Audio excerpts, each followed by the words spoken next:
आप सभी दोस्तों का स्वागत है आपका अपना यूट्यूब चैनल यूनिक एकेडमी पे। मैं राहुल कुमार आज बात करने वाला हूँ दोस्त सीडीपी का पेपर 1। ठीक है, जो शिफ्ट 2 में हुआ था 8 तारीख को, उसका सटीक आंसर देने वाला हूँ। ठीक है, वही है कि 1 से 2 क्वेश्चन सस्पेंस हो सकता है क्योंकि ये पेडागोजी है, तो आयोग के कारण ऐसा हो सकता है। ठीक है, तो आप देखिए एक बार और अपना नंबर बताइए कितना आपको स्कोर, आपका नंबर कितना स्कोर जा रहा है सीडीपी में। ठीक है, ईवीएस का मैं डाल चुका हूँ दोस्त और सीडीपी का भी होने वाला है, तो आप बारीकी से एक बार देख लीजिए। ठीक है, तो क्वेश्चन ज़्यादा व्याख्या नहीं करेंगे क्योंकि टाइम लंबा लग जाता है, तो इसके लिए मैं पहले आपको शॉर्ट में इसका आंसर बता देता हूँ क्या होगा। ठीक, देखिए दोस्त, पहला क्वेश्चन कहता है बाल विकास का निम्नलिखित में से समाज में प्रचलित जेंडर रूढ़िवादिता के प्रभाव को बच्चों के बीच कम करने का एक प्रभावी तरीका कौन सा है। ठीक है, उसमें पहला दिया है बच्चों को पारंपरिक जेंडर भूमिकाओं के अनुरूप प्रोत्साहित करना। बच्चों को दूसरा कह रहा है बच्चों को जेंडर विशिष्ट सामग्री प्रदान करना। तीसरा कह रहा है बच्चों को विविध जेंडर भूमिकाओं से परिचित कराना और उन्हें अपनी रुचियों को आगे बढ़ाने के लिए प्रोत्साहित करना। चौथा कह रहा है यह मान लेना कि बच्चों को स्वाभाविक रूप से अपने आप जेंडर तटस्थ। देखिए इसका आंसर हो जाएगा दोस्त 3 नंबर। आंसर क्या हो जाएगा? 3 नंबर। ठीक है, आंसर इसका हो जाएगा आपको 3 नंबर। आंसर ही मैं पहले बता देता हूँ, डिस्कस तो बाद में करेंगे क्योंकि थोड़ा सा लंबा वीडियो बन जाता है। इसके लिए पहले आप आंसर मिला लीजिए कितना आपका स्कोर जा रहा है। दूसरा क्वेश्चन कहता है रचनात्मक मूल्यांकन मानता है। रचनात्मक मूल्यांकन मानता है करके सीखने पे ना, बिल्कुल ये जानते हैं आप लोग भी। सीखने के लिए पहला कह रहा है सीखने के लिए प्रतियोगिता आवश्यक है। दूसरा केवल, ये तो होगा नहीं। तीसरा कहता है गुणात्मक मानदंड, ये भी नहीं होगा। मूल्यांकन के प्रति, मूल्यांकन की प्रक्रिया में शिक्षार्थियों को भी शामिल किया जाना चाहिए। आंसर इसका हो जाएगा 4 नंबर। ठीक है, 2 का 4 नंबर। हम तीसरा प्रश्न पे चलते हैं दोस्त। तीसरा प्रश्न कह रहा है अभिकथन वाला है शिक्षकों को पार्क के रूप में बच्चों को ढेर सारे संकेत और आलंबन उपलब्ध कराने चाहिए। देखिए आलंबन का मतलब होता है सहारा। ठीक है दोस्त, ये तो सही है। ठीक है, उसके बाद आर कह रहा है जीन पियाजे ने इस बात पर जोर दिया कि अधिक जानकार लोग सामाजिक अंतःक्रिया के माध्यम से बच्चों के संज्ञानात्मक कौशल को आगे बढ़ाने में महत्वपूर्ण भूमिका निभाते हैं। देखिए कहना सही है, लेकिन इस चीज़ को आप क्या कहते हैं, सॉरी, इसका ये जो है गलत है क्योंकि ये संज्ञानात्मक रूप का बात किए हैं जीन पियाजे जी। ये इसमें न समूह का बात किए न दूसरे का बात किए हैं, तो इसका ये आंसर गलत हो जाएगा। ठीक है, तो ए सही है, आर गलत है, इसका 3 नंबर आंसर हो जाएगा। ठीक है दोस्त, 3 नंबर सही है। अब हम चलते हैं 4 नंबर पे। 4 नंबर कहता है समावेशी कक्षाओं में पाठ्यक्रम होना चाहिए, खाली स्थान होना चाहिए और खाली निर्देश। बताइए, लचीला होना चाहिए, ठीक है, और विभेदित होना चाहिए। इसमें मानकीकृत वाला तो होगा नहीं, आप भी जानते हैं मानकीकृत ऐसे खटा, उसके बाद एक समान होगा नहीं। इसका आंसर हो जाएगा पहला नंबर। ठीक है, लचीला और विभेदित होना चाहिए। तो 4 का ऑप्शन कितना हो जाएगा दोस्त? 1 नंबर। ठीक, अब हम चलते हैं 5वां प्रश्न पे। आप आंसर मिलाइए, स्कोर बताइएगा कितना हो रहा है। 5वां कह रहा है विकास। देखिए विकास मतलब खाली स्थान विकास के उस समय को संदर्भित करते हैं जब कोई व्यक्ति एक नया कौशल या क्षमता प्राप्त करने के लिए सबसे ज़्यादा तैयार होता है और बाद में जीवन में इसके अनुसार नुकसान की भरपाई करना मुश्किल होता है। ठीक है, तो ये कौन सी अवस्था में हो जाएगा बताइए? पहला दिया विकासात्मक प्रतिमान, उसके बाद विकासात्मक कार्य, उसके बाद समीपस्थ विकास का क्षेत्र, ये हो जाएगा संवेदनशील अवधि। इसका आंसर हो जाएगा दोस्त 3 नंबर। ठीक है, आंसर हो जाएगा 3 नंबर। हम चलते हैं 6ठा प्रश्न पे। देखिए 6ठा प्रश्न कह रहा है दोस्त निम्नलिखित कथन में विकास के किस सिद्धांत को दर्शाया गया है? कहता है शैशवावस्था और प्रारंभिक बचपन के दौरान हाथ और पैर को तुलना में टांग और बाँह तेजी से बढ़ते रहते हैं। ठीक है, तो बताइए इसका आंसर कौन सा हो जाएगा, ठीक है। इसका मतलब ये कह रहा है समीपस्थ विकास का सिद्धांत, ठीक है। ये सिद्धांत किसको दर्शा रहा है समीपस्थ विकास के सिद्धांत को, ठीक है। इसका आंसर पहला हो जाएगा। 7वां नंबर प्रश्न पे चलिए। निम्नलिखित में से कौन प्रभावी समस्या समाधान की प्रक्रिया में बाधा डालता है। निगेटिव पूछ दिया दोस्त, बाधा डालता है तो इसमें आ जाएगा अनुक्रिया समुच्चय, दूसरा है अवधारणा, मानचित्रण, सादृश्य, सोच, और ये तीसरा नंबर है बुद्ध योचित। बाधा डालता है अनुक्रिया समुच्चय, क्योंकि ये तीनों होगा नहीं, इसका आंसर हो जाएगा पहला नंबर। आप केवल आंसर मिलाइए, डिस्कस हम बाद में भी कर लेंगे क्योंकि लंबा वीडियो हो जाता है। तो अभी पहले आपको चाहिए आंसर, ताकि आपको पता चले कि आंसर हमारा सही है कि गलत है। अभी कथन देखिए, 8वां प्रश्न कह रहा है, प्रश्न संख्या 8 कह रहा है, अभी कथन, सीखना हमेशा एक सामाजिक संदर्भ से स्थित होता है, ठीक है। ये तो सही है, सामाजिक संदर्भ से, सामाजिक रूप से। और आर कहता है जो सीखा जाता है उसे सीखने और उपयोग करने के तरीके से अलग नहीं किया जा सकता है, ये भी सही है। तो ए और आर दोनों सही है, ये इसका आंसर हो जाएगा 1 नंबर, ठीक है। हम चलते हैं 9वां प्रश्न पे। 9वां प्रश्न कहता है महारथ लक्ष्य उन्मुखीकरण वाले छात्र। महारथ लक्ष्य का मतलब होता है रियलिस्टिक, जिसको कहते हैं यथार्थवादी, ठीक है। तो यथार्थवादी इसका हो जाएगा आपको पहला नंबर ऑप्शन हो जाएगा, सही है आंसर, पहला ऑप्शन सही है। उसके बाद हम चलते हैं 10वां प्रश्न पे। 10वां नंबर प्रश्न कह रहा है दोस्त, स्वलीन क्रम विकार से जूझ रहे बच्चों को पढ़ने के लिए निम्नलिखित में से कौन सी एक प्रभावी रणनीति है, ठीक है। कौन सी एक प्रभावी रणनीति है। तो निरंतर नेत्र संपर्क बनाए रखना, ये तो होगा नहीं।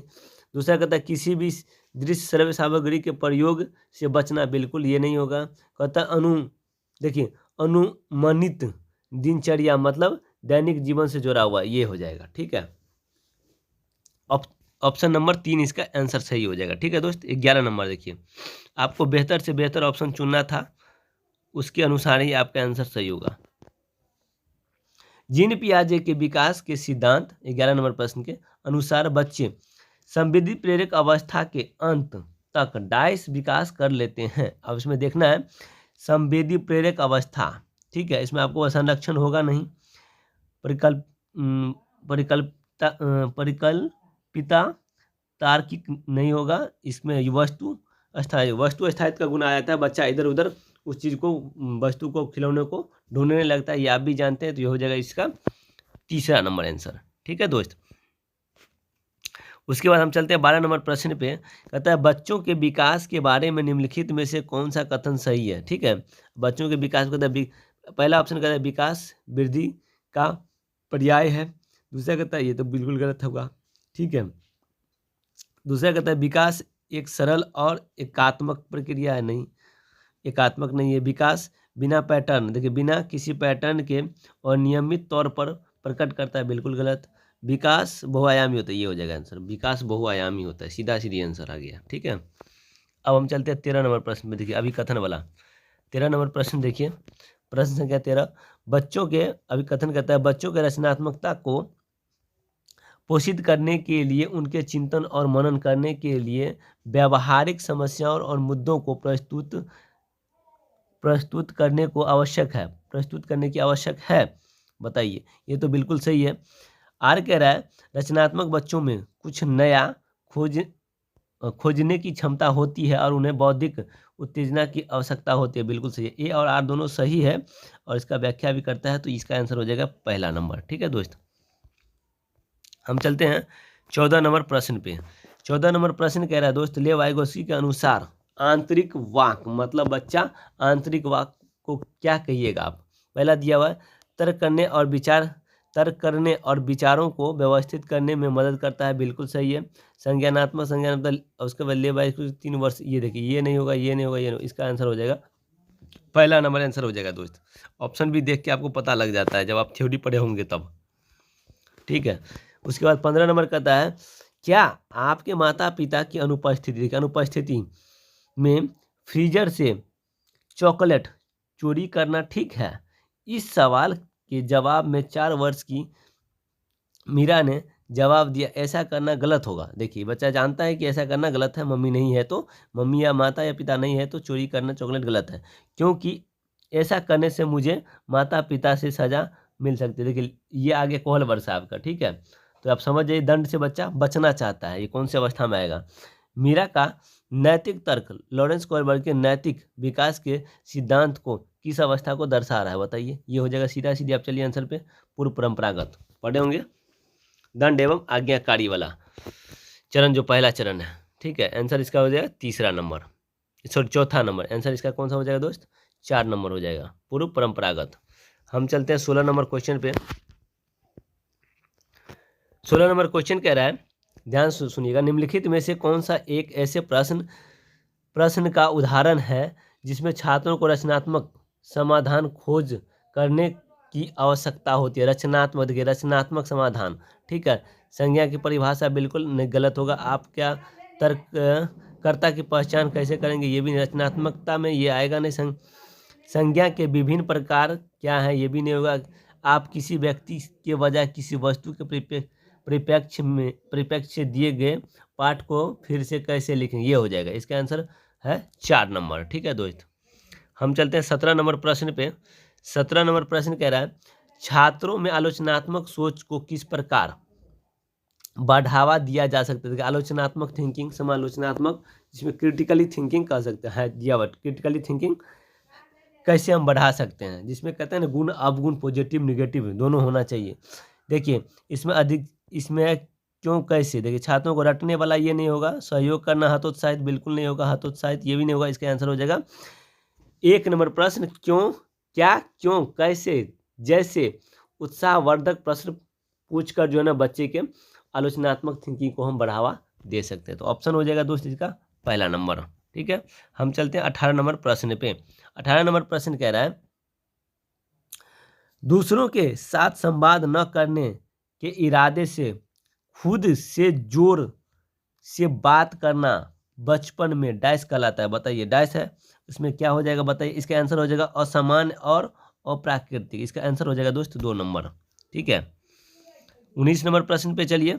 19 कहता है, पियाजे के अनुसार निम्नलिखित में से कौन सा समायोजन का उदाहरण है। तो समायोजन का उदाहरण है बच्चा परिचय वस्तु बताइए। देखिए पहला कह रहा है, बच्चा परिचित वस्तु के लिए एक नया शब्द सीखता है, ठीक है। एक बच्चा, उसके बाद इसका जो है दूसरा ऑप्शन कर रहा है, एक बच्चा महसूस करता है कि कुत्ता और बिल्ली दोनों जानवर है। तो समायोजन का आपको देखिए ये मिल गया दूसरा नंबर, क्योंकि तीसरा भी नहीं होगा, चौथा भी नहीं होगा। तो इसका क्या हो जाएगा आंसर 2 नंबर। दोस्त आपको अभी आंसर मिलाना है, आपको डिस्कस नहीं करना है। डिस्कस के लिए अभी बहुत टाइम बचा है, देख लेंगे इसको, क्योंकि आप चाहते हो कि कितना जल्दी हम आंसर मिला ले पूरा। तो आंसर एक बार चेक कर लीजिए, ठीक। आंसर आपको ऑथेंटिक ही मिलेगा, इसमें कोई डॉट वाली बात नहीं है। और वैसे भी आप जानते हैं 1-2 क्वेश्चन अगर ऐसा रहता है तो वो आयोग के कारण हो जाता है, पेडागोजी है, ये आप भी जानते हैं। 20 नंबर, निम्नलिखित में से कौन से कौशल का प्रयोग पारंपरिक शिक्षण की प्रक्रिया में सक्रिय रूप से नहीं किया जाता। नहीं पूछ दिया, निगेटिव वाला होना चाहिए। तो रटना, सीधा सीधी आंसर आ गया रटना, ये गलत है। निगेटिव के लिए निगेटिव ऑप्शन भी चाहिए आपको, ठीक है। 21 नंबर कहता है, विकास का शीर्षगामी सिद्धांत विकास के डैश की ओर बात करता है। तो शीर्षगामी व्यवस्थित और क्रम का बात करेगा, ऑप्शन नंबर 4 हो जाएगा, ठीक है। 22 नंबर प्रश्न सुनिए। 21 नंबर हो गया, 22 नंबर, एक सेकेंड।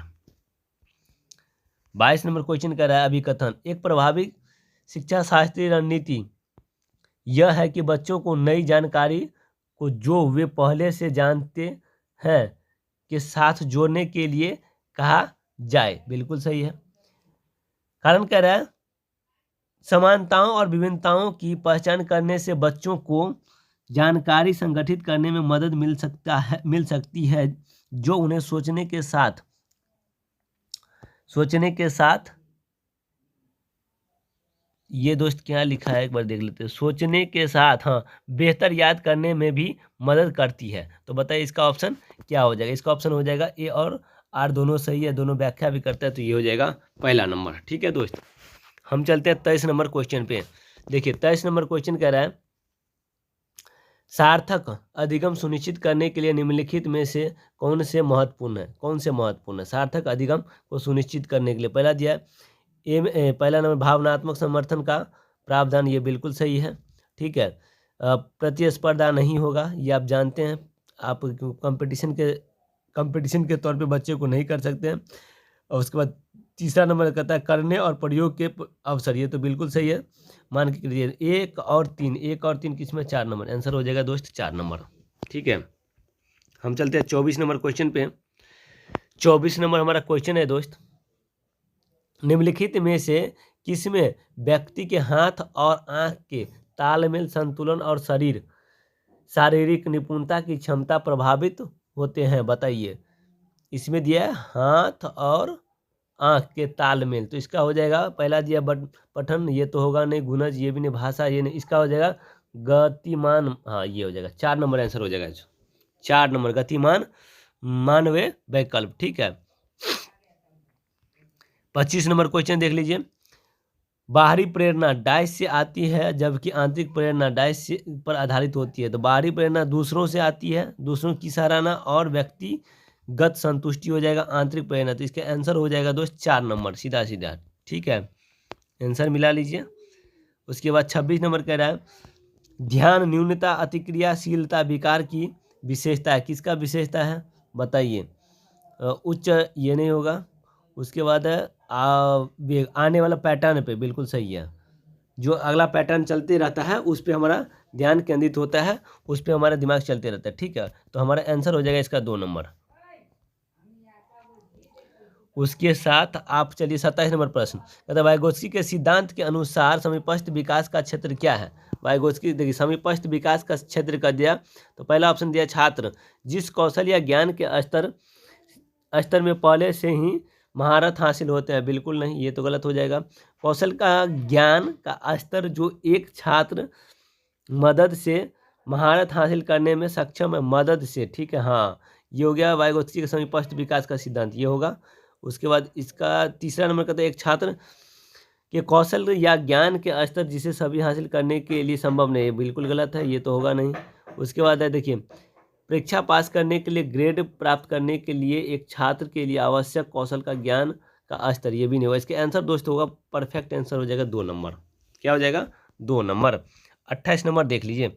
28 नंबर हमारा प्रश्न क्या कह रहा है प्राथमिक कक्षाओं में छात्रों की भ्रांतियां डाइस और सहज अनुमान होता है प्राथमिक स्तर पर। तो ये देखिए पर ध्यान केंद्रित करना और प्रोत्साहित करना, इसका आंसर हो जाएगा दोस्त 2 नंबर है। आंसर क्या हो जाएगा? 2 नंबर।